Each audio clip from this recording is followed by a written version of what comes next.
I just finished a long surgery, the kind where you feel like you're holding someone's life by the fingertips. I'm a cardiologist, board member, and one of the youngest partners in the most expensive hospital in the city. The kind of place where the floor shines, the coffee is imported, and the word VIP appears on every sign. As I was taking off my cap and mask in the locker room, my phone buzzed. It was the front desk coordinator, her voice tense. "Dr. Kayo, we've had a small issue with an elderly patient here in the premium wing. She's a bit confused, doesn't understand the rules. She's getting in the way of the flow." Small issue in the mouth of people like that almost always means simple person who doesn't fit the scenery. I said I was on my way up. When I reached the corridor of the wing, I saw it from a distance.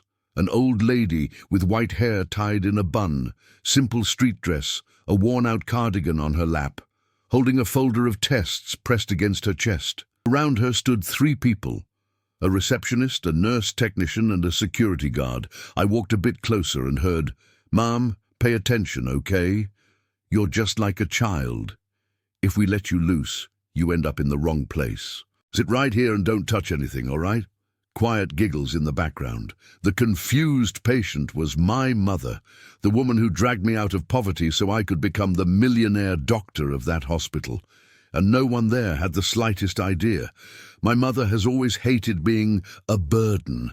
She knows I'm always running between shifts, surgeries, and board meetings. That's why when she started feeling too tired to climb the stairs, chest pain from time to time, she didn't tell me anything. It was my sister who did. "Kayo, Mom hasn't been feeling well. She tries to hide it, but I can see it. Why didn't she tell me?" Because in her head, important doctors don't have time for old ladies at home. When I confronted her, she laughed. "My son, you've already saved so many people. I just don't want to be one more worry." Obviously, I booked the best checkup I could. Best in terms of structure, in terms of humanity. I was about to find out. "Mom, I'll take you." "No need. I know how to ride the bus." "I don't want you going alone." "Kayo, please. Let me feel like I can walk into my own son's hospital by myself." That disarmed me. "All right, but if anything happens, call me." "Relax. It's just routine tests. I'm not going to die on the bus." She left early, with her document folder, old laminated ID card, and health plan card trembling between her fingers. When she arrived at the hospital reception, she saw a world that wasn't hers. Marble walls, well-dressed people, big screens with ticket numbers, staff throwing around fancy words, check-in, pre-admission, premium sector. She approached the counter, smiling. "Good morning, dear. Is this where you see the doctor for heart problems?" The receptionist didn't even fully look up, too busy with her perfect nails and the system on the screen. "Full name, please." "Alzira Menezes Duarte." "Date of birth?" 1952. "Insurance?" "This one here." She held out the card, unsure. The young woman sighed, already impatient with the slowness. "Ma'am, just place the card on the counter, no need to hand it to me, okay? And sign here, like this." My mother leaned closer to the paper, trying to see without her glasses. "Yes, but faster, please, there's a line." There wasn't. There were 2 people behind her, scrolling on their phones with bored faces. But to people who think they're important, any elderly person means delay. My mother signed, her handwriting crooked. The handwriting she learned after 40. The receptionist glanced at it and smirked slightly. "Oh, wow. Looks just like a child's scribble." After registration, they sent my mother to a reserved waiting area. Reserved not to protect her, but to hide her. It was the anteroom of the premium wing, where the most expensive insurance plans are, where business owners sit, people in fancy suits with "I own the world" eyes. But instead of placing my mother in one of the comfortable armchairs by the window, they sat her on a plastic chair by the door, next to the water cooler.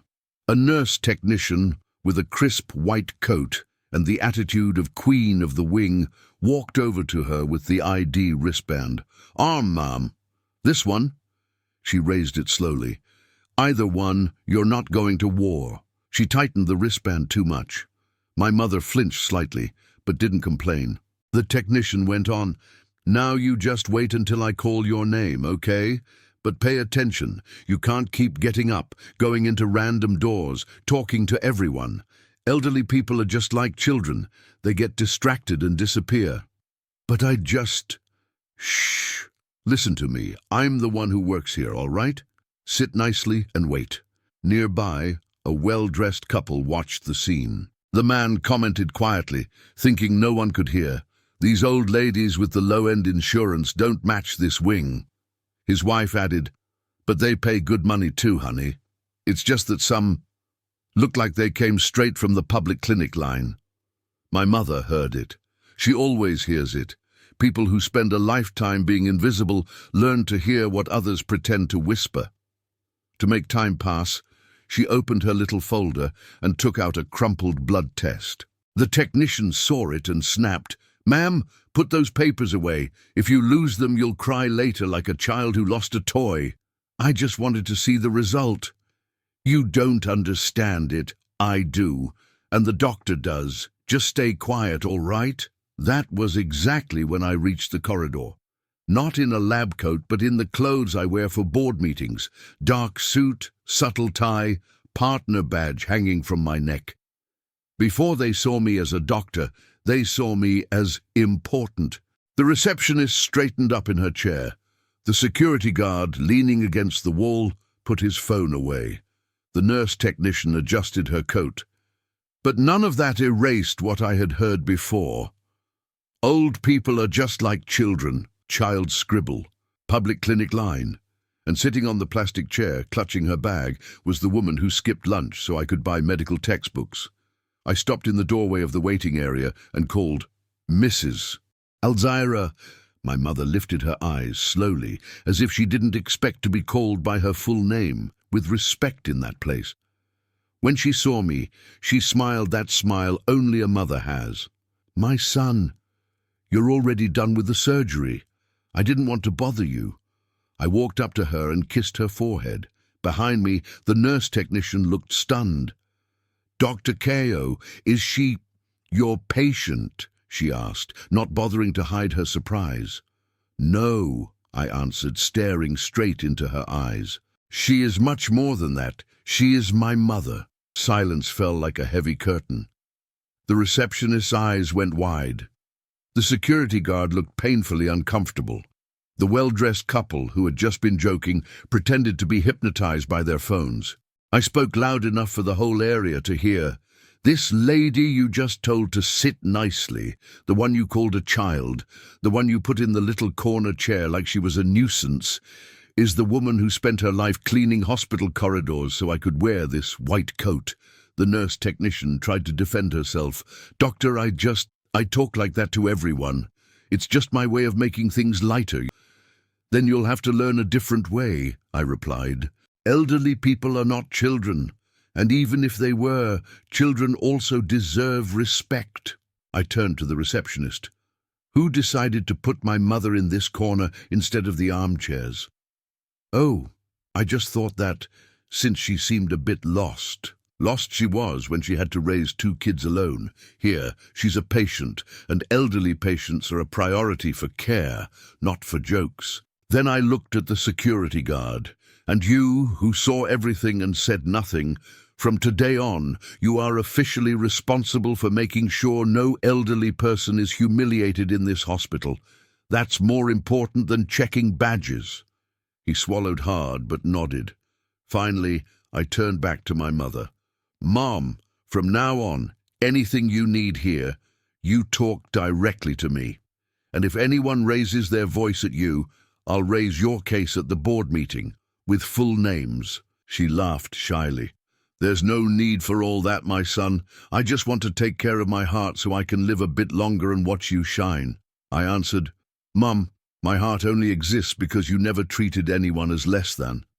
This hospital may have my name on the plaque, but it was your name that brought me here."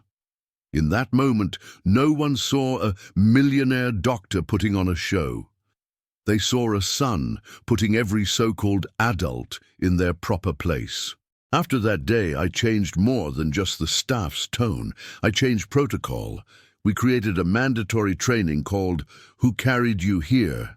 First module, a video with testimonies from elderly people describing how often they've been treated like children in hospitals. Second module, a simulation where staff members are put in the place of ignored patients, pressing a call button that nobody answers. The nurse technician who spoke to my mother apologized in tears. "I've always talked like that. I thought it made things lighter. I never really thought about how it sounded." I told her, "From today on, think about it, because every elderly person who walks through this door could be the mother of someone you admire." I still see my mother sometimes, walking slowly down the corridors, holding her little folder of test results. The difference is that now, when she gets to reception, she no longer hears, "Sign it fast. You write like a child." She hears, "Good morning, Mrs. Alzira. Please sit in our most comfortable chair. You are very welcome here." If you've ever seen an elderly person being treated like a child in a hospital, or if they've done that to you, the kind of silent pain it causes. If you believe that respect is not medicine, it's the minimum, type in the comments, "I will never humiliate an elderly person in a hospital," so we can show the algorithm and all those people who are big on the outside but small on the inside that there's still a generation that knows how to honor those who came before. And if this story hit you, send it to someone who works in healthcare. Sometimes what's missing isn't technique, it's heart.